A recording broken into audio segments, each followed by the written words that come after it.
Welcome to our JMD coaching classes by Himanshu Sharma. आपका हार्दिक स्वागत है, अभिनंदन है।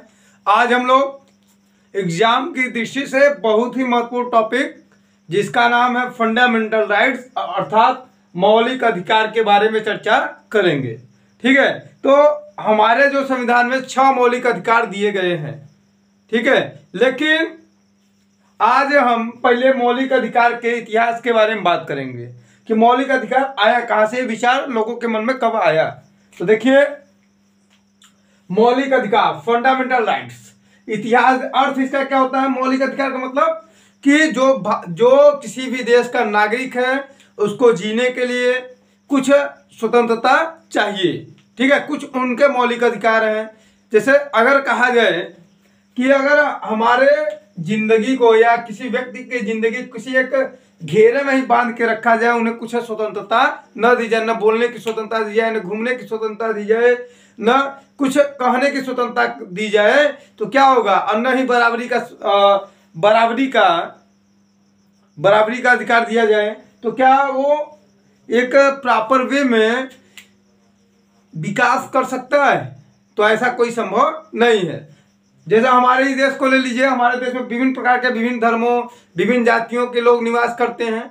अगर उनको मौलिक अधिकार न दिए गए होते तो समता का अधिकार के अंतर्गत अगर मौलिक अधिकार न दिए गए होते तो क्या आज जो गरीब है कभी अमीर बन पाता, या जो अमीर है वो और विकास कर पाता। क्या जो नीचे तबके के लोग हैं, मजदूर वर्ग के लोग हैं, क्या कभी बिजनेसमैन बन पाते हैं। ठीक है, एक IAS या PCS कोई बन पाता, नहीं बन पाता। तो हर देश में जो अच्छे देश हैं अपने नागरिकों को कुछ मौलिक अधिकार दिए हैं, जिससे कि कोई भी जो शासक है उसका, चाहे वो संसद के द्वारा बनी सरकार हो, राष्ट्रपति शासन हो, या प्रधानमंत्री कोई शासक हो, या राजा हो, सबको कुछ मौलिक अधिकार जरूर दिए गए हैं। नहीं तो क्या हो जाएगा, कुछ लोगों का तानाशाही चलने लगेगा। मौलिक अधिकार से आशय यह है कि जिससे कोई भी व्यक्ति अपने जीवन में कुछ भी कर सके, दूसरे की स्वतंत्रता को न रोक कर। मतलब जहां दूसरे की स्वतंत्रता शुरू होती है वहां आपकी स्वतंत्रता खत्म होती है। तो मौलिक अधिकार वो अधिकार है जिससे कोई भी मानव एक अपना सामान्य जीवन जी सकता है। चलिए इतिहास जान लेते हैं। मौलिक अधिकार आया कहां से। मूल अधिकारों का सर्वप्रथम विकास इंग्लैंड में सम्राट जॉन द्वारा 1215 ईस्वी में स्वतंत्रताओं को मान्यता प्राप्त कर अधिकार पत्र पर हस्ताक्षर किया। मतलब इंग्लैंड के जो शासक थे जॉन, 1215 ईस्वी में उन्होंने, जब जनता ने विरोध कर दिया, विद्रोह कर दिया, तो 1215 ईस्वी में एक मैग्ना कार्टा यानी अधिकार पत्र पर हस्ताक्षर करके वहां के नागरिकों, अपने देश के नागरिकों को अधिकार दिया। ठीक, फिर उसके बाद इसी प्रोसेस में अमेरिका स्वतंत्रता घोषणा 1776 में हुई, वहां भी मौलिक अधिकार दिए गए। इसी अमेरिका से हमारा मौलिक अधिकार लिया गया है। इन्हीं अमेरिका के संविधान से मौलिक अधिकार को लिया गया है। मानव अधिकारों के फ्रांसीसी घोषणा पर 1779, और यहाँ पे फ्रांसीसी मतलब फ्रांस में भी मौलिक अधिकार के बारे में 1789 ईस्वी में घोषणा की गई, तथा संयुक्त राष्ट्र संघ के अधिकारों के सार्वभौमिक घोषणा 1498 ईस्वी में भी प्राकृतिक अधिकारों को मान्यता प्राप्त। प्राकृतिक मतलब जैसे कोई भी व्यक्ति पैदा होता है तो उसको खाने, जीने, रहने, बोलने की स्वतंत्रता दी गई। ठीक है, तो अब आगे हम लोग देखेंगे भारत में यह मौलिक अधिकार कैसे आया। अब देखिए, भारत में मौलिक अधिकार की बातें कब स्टार्ट हुई। तो 1857 की क्रांति के बाद लोगों को यह आभास हुआ कि हम तो अपने ही देश में क्या हो गए हैं, गुलाम हो गए हैं। ठीक है, जैसे झांसी पे हमला, अवध पे हमला अंग्रेजों द्वारा, ब्रिटिश शासकों द्वारा किया गया। तो यहीं से जब 1857 की क्रांति के बाद ब्रिटिश क्राउन ने भारत को अपने हाथों में लिया, तब से ही भारत की आम जनमानस में अपने अधिकारों के प्रति जागरूकता उजागर हुई, जिसकी मांग भारत में मौलिक अधिकार जिसकी मांग 1895 ईस्वी में हुई। क्या किया गया, 1895 ईस्वी में मौलिक अधिकारों के लिए मांग उठा।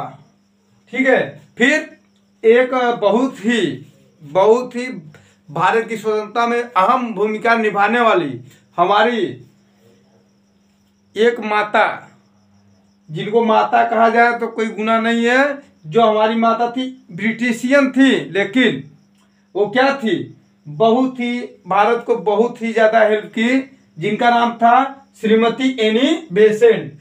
तो 1915 ईस्वी में श्रीमती एनी बेसेंट द्वारा होम रूल विधेयक में मूल अधिकारों की मांग प्रस्तुत की गई।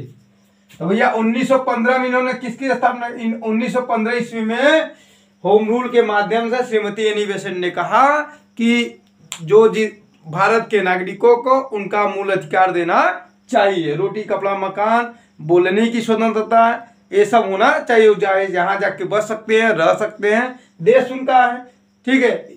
ये अपने होम रूल विधेयक के माध्यम से सब दिया। ऐसी समकक्ष एक और होम रूल की स्थापना की गई थी, जो कि हमारे बाल गंगाधर तिलक द्वारा होम रूल की स्थापना की गई, होम रूल लीग की स्थापना की गई थी।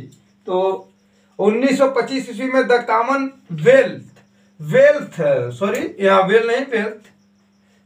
ऑफ इंडिया बिल में भी अधिकारों की घोषणा निहित थी, ठीक है। 1928 ईस्वी में नेहरू समिति ने जिस भावी संविधान की संस्तुति की थी उसमें मौलिक अधिकार निहित थी। नेहरू समिति द्वारा 1928 ईस्वी में एक समिति गठित करके अंग्रेजों के सामने एक कुछ अधिकारों से भरी हुई कुछ पत्रों को और दिया गया और कहा गया कि ये चीज हमको चाहिए। तो उसमें क्या था, भारत का 1928 में कहा कि भारत का संविधान ऐसे ऐसे होना चाहिए, यहाँ विविधता वाले लोग रहते हैं, और उसमें मूल अधिकार क्या थे, मूल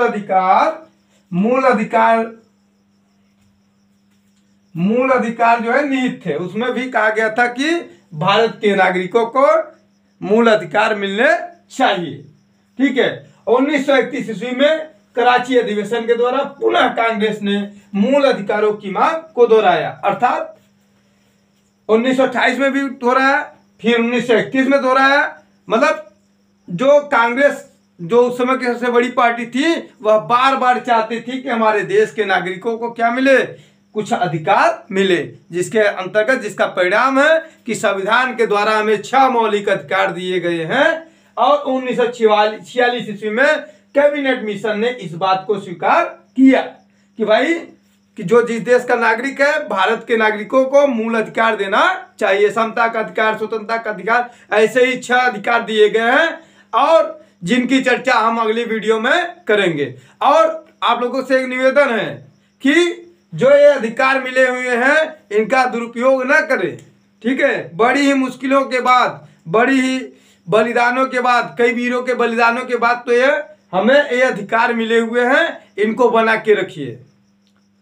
और आप लोगों से एक निवेदन है कि आप वीडियो को पूरा देखें, लाइक करें, शेयर करें, कमेंट करें, और सब्सक्राइब नहीं किया तो सब्सक्राइब करें, जिससे मेरा भी मोटिवेशन होता रहे, मैं आप लोगों के लिए और अच्छी वीडियो और फैक्ट, अच्छे फैक्ट लेकर के आऊँ, और आप लोगों का जो नॉलेज है उसमें कुछ इंक्रीजमेंट करूँ, और आने वाला आगामी पुलिस की वैकेंसी, हर वैकेंसी में इस टॉपिक से, जो भी टॉपिक हमने पढ़ाए हैं, सब किसी न किसी, हर टॉपिक से, हर परीक्षा में कहीं ना कहीं से 1-2 क्वेश्चन जरूर फंसेंगे आपके, ठीक है। जय हिंद।